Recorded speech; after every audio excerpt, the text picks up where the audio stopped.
رمضان قد أهله بالصيام وأطل مصيدا أهلا وخلا ليته في كل حين. السلام علیکم ورحمۃ اللہ وبرکاتہ.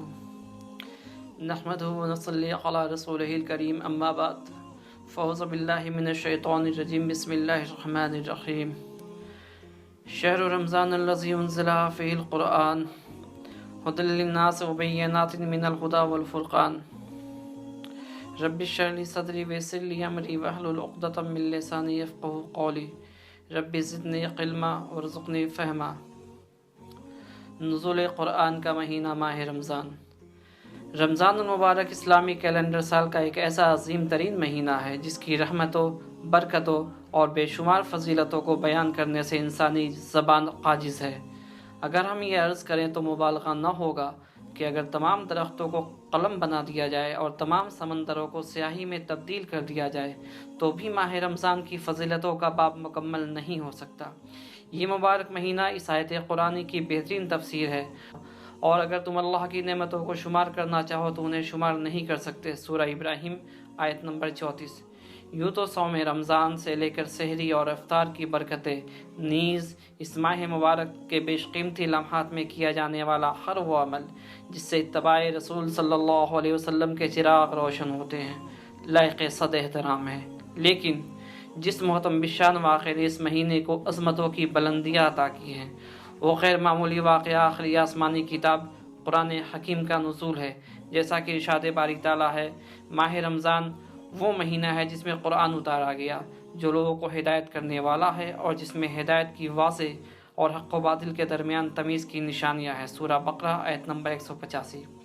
یہ آیت قرآن واضح طور پہ صراحت کرتی ہے کہ رمضان کریم کی عظمتوں کا مرکزی عنوان آخری کتاب ہدایت قرآن حکیم کا نازل کیا جانا ہے. عہد نبوی صلی اللہ علیہ وسلم سے لے کر تاحال ماہ رمضان کی راتوں میں پڑھی جانے والی نماز تراویح اسی نقطے کی جانب واضح اشارہ کرتی ہے.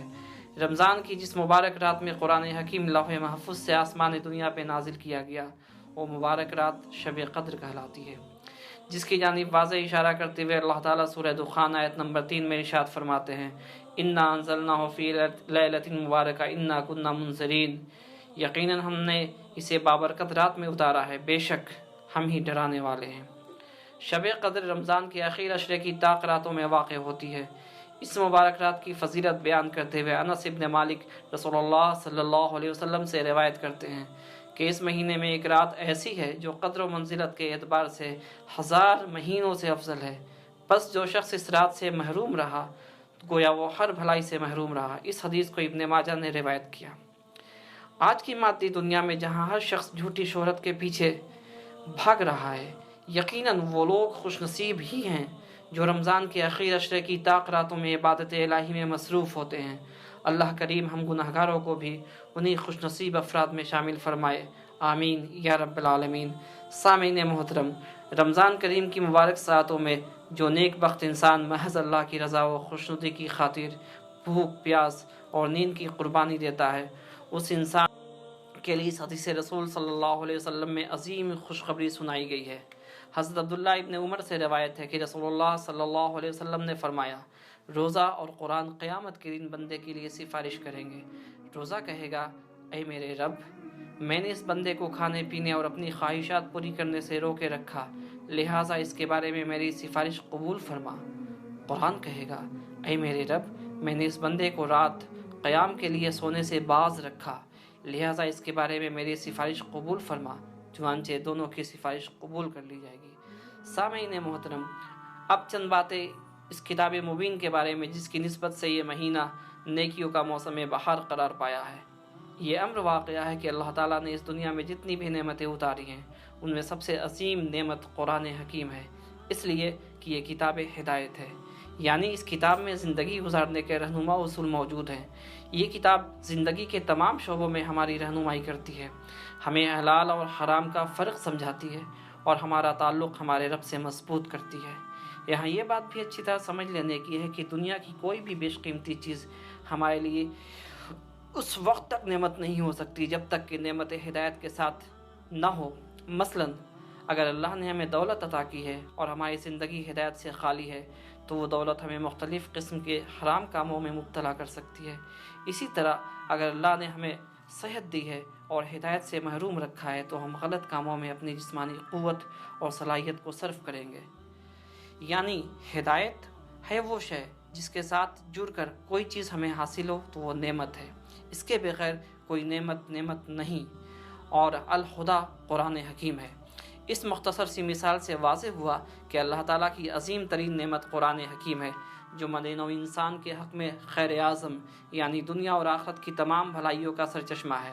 لیکن افسوس اور شرمندگی کی بات ہے کہ ہم دنیا کی جھوٹی محبت میں گرفتار ہو کر اس کتاب ہدایت سے اپنا تعلق ختم کر بیٹھے ہیں۔